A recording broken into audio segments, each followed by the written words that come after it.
உங்களுக்கு நிம்மதி உண்டாகுவதாக. தேவனுடைய இரக்கங்கள் அதிகமாவதாக.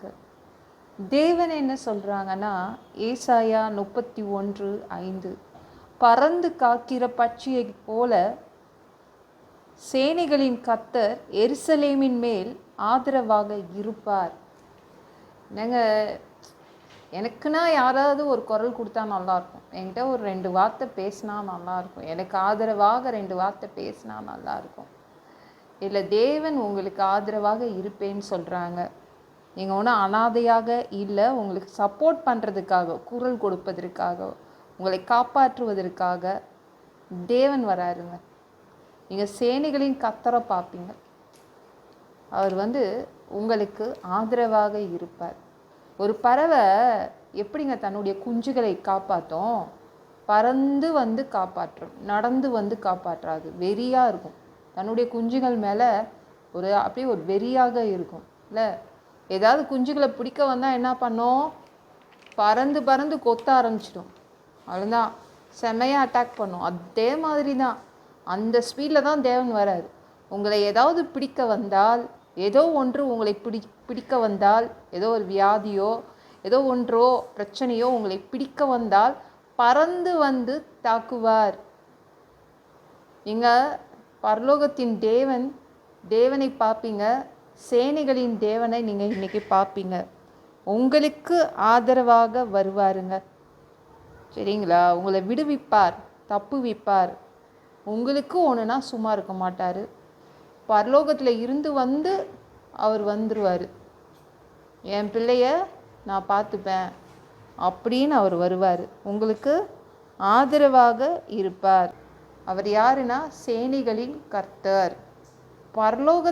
பரலோகத்தில் படைகள் இருக்குல்ல, அதோடைய தளபதி தான். பரலோகத்தில் நிறைய சேனைகள் இருக்குது, எக்கச்சக்க படைகள் இருக்குது. அதை வழி நடத்தி செல்லும் தேவன் வராருங்க. இது போதும்ல, இந்த ஆதரவு போதும்லங்க உங்களுக்கு. இதுக்கு மேலே வேறு ஏதாவது வேணுமா? அவர் உங்களை பாதுகாப்பார். என்னங்க, இந்த வியாதி என்னை அழிக்கிறதுக்காகவே வந்துருக்குதுங்க. இந்த பிரச்சனை என்னை ஒன்றும் இல்லாமல் ஆக்கிட்டு போகலான்னு நினைக்குது. தேவன் விட மாட்டாருங்க. தேவன் அவர் பறந்து காக்கும் பட்சியை போல் அவர் உங்ககிட்ட வராரு. எதுவும் உங்களை அழிக்க முடியாது. அவர் தூக்கி போட்டுருவாருங்க. பயப்படாதீங்க. நீங்கள் 2 ராஜாக்கள் 6:17 எடுத்து படித்து பாருங்களேன். எலிசாவுடைய வேலைக்காரன் பயங்கரமாக பயப்படுறான். ஏன் பயப்படணும்? வேலைக்காரன் ஏன் பயந்தானா, அந்த எலிசா வீட்டை சுற்றி அவன் எந்த பட்டணத்தில் இருந்தானோ அதை ஃபுல்லாக சுற்றி பக்கத்து நாட்டு ராஜா, சீரியா ராஜா இவனை தூக்கிட்டு போகலான்னு சுற்றி வளைச்சிக்கிட்டான். அந்த வேலைக்காரனுக்கு பயங்கர பயம். ஆனால் அந்த எலிசா தீர்க்கதரிசி பயமே இல்லாமல் நின்றுட்டுருக்காரு. ரொம்ப கவலையாயிடுச்சு. பக்கத்து வீட்டுக்காரங்களை வேணால் எதிரியாக வச்சுக்கலாம், ஆனால் இவர் பக்கத்து நாட்டு அந்த ராஜா, சீரியா ராஜாவையே இவர் எதிரியாக வச்சுருக்காரு. இவரை என்ன பண்ணுறது? இவர்கிட்ட போய் தெரியாமல் வேலைக்கு சேர்ந்துட்டேனேன்னு பயந்துட்டு நிற்கும்போது எலிசா தீர்க்கதரிசி ஜெபம் பண்ணுறான். என்னுடைய வீட்டு வேலைக்காரனுக்கு ஆவிக்குரிய கண்கள் திறக்கப்படணும்னு ஜெபம் பண்ணும்போது அவன் கண்கள் திறக்கப்பட்டுருது. பார்க்குறான், அப்படியே அக்கினிமயமான ரதங்கள், குதிரைகள் நிற்குது. அதாவது நெருப்பு கலரில், தீ கலரில், குதிரைகள் கலரில் வேறு மாதிரி இருக்குது. ஓ, சூப்பரான இடத்துல தான் நான் வேலை பார்க்குறேன். இவ்வளோ பாதுகாப்பாக இந்த ஒரே ஒருத்தருக்காக, இந்த ஒரே ஒரு தீர்க்கதரிசி, எலிசா தீர்க்கதரிசிக்கா இவ்வளோ குதிரைகள் நிற்குது. பார்த்துட்டான். ஆமாம், அவங்களோட இருக்கிறதை பார்க்கிலும் நம்மோடு இருக்கிறது தான் அதிகம் அப்படின்னு அவங்களுடைய ஓனர் சொல்லியிருந்தார். அப்புறம் தான் புரிஞ்சுக்கிட்டான். கண்ணு தெரிஞ்ச உடனே அது ஆவிக்குரிய உலகத்தை அவன் பார்த்துட்டோடனே புரிஞ்சுக்கிட்டான். இவ்வளவு பாதுகாப்பாக ஒவ்வொருத்தருக்கும் அப்படிதாங்க. உங்கள் ஒவ்வொருத்தரையும் சுற்றி அக்கினிமயமான ரதங்கள், குதிரைகள் நிற்குதுங்க. பயப்படாதீங்க. அதில் வேற தேவன் வேற பறந்து காக்கும் ஒரு பட்சி மாதிரி உங்களை பாதுகாக்கிறாரு. எதற்கும் பயப்படாதீங்க. எதுவும் உங்களை அழிச்சிட முடியாது, எதுவும் உங்களை பிடிச்சிட்டு போக முடியாதுங்க. எதற்காகவும் பயப்படாதீங்க. தேவனே ஆதரவாக உங்களுக்கு இருப்பார். நீங்கள் சூப்பராக இருப்பீங்க. அவர் உங்களுக்கு ஆதரவாக இருந்தால் அவ்வளோதானே, அதுவே உங்களுக்கு ஒரு சந்தோஷம் வந்துடும்ல. அவர் உங்களை பாதுகாப்பார். பாதுகாக்கும் தெய்வம். இந்த வீடியோ பிடிச்சிருந்துச்சுன்னா மற்றவங்களுக்கும் ஷேர் பண்ண மறக்காதீங்க. கர்த்தர் உங்களை ஆசீர்வதிப்பாராக. ஜெபம் பண்ணலாமா? அன்பு பிதாவே, உங்கள் பிள்ளைங்க உங்கள் பாதத்தில் வந்திருக்காங்கப்பா. சாமி இரக்கம் செய்யுங்க, இறங்குங்க அப்பா. உங்கள் பிள்ளைங்களை நீங்கள் இன்னைக்கு பறந்து காக்கும் ஒரு பட்சி மாதிரி பாதுகாப்பீங்க பா. நன்றி.